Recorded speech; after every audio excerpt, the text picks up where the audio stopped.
Ali found the perfect apartment. Old, full of character, and cheap. He ignored the landlord's strange warning. Always say God's name when you enter. He thought it was just an old man's superstition. The first week was peaceful. Then the whispers started.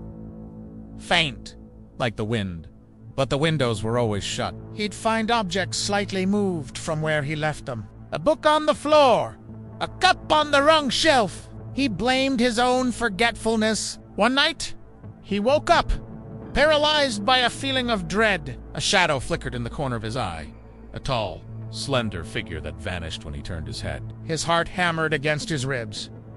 This wasn't forgetful. The air in the apartment grew heavy and cold. He started having nightmares of a beautiful woman with sad eyes who would watch him from the foot of his bed, never speaking. Who's watching? He felt a strange attraction and a deep fear at the same time. He was always tired, drained of energy.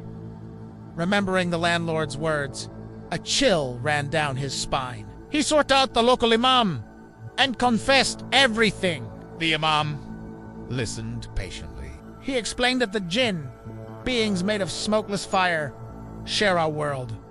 Some are drawn to humans. Ali's carelessness, his failure to seek God's protection, had left a door open. The imam taught him the verses of protection, the Ayat al-Kursi, and told him to recite it daily to sanctify his home with prayer. Ali returned to the apartment, his fear replaced by a fragile faith. He cleaned his home, played the Quran, and prayed. The presence faded, the nightmares stopped, and the coldness left. He never saw the figure again, but he never forgot. He learned that the world is more than what we can see, and that faith is our strongest shield.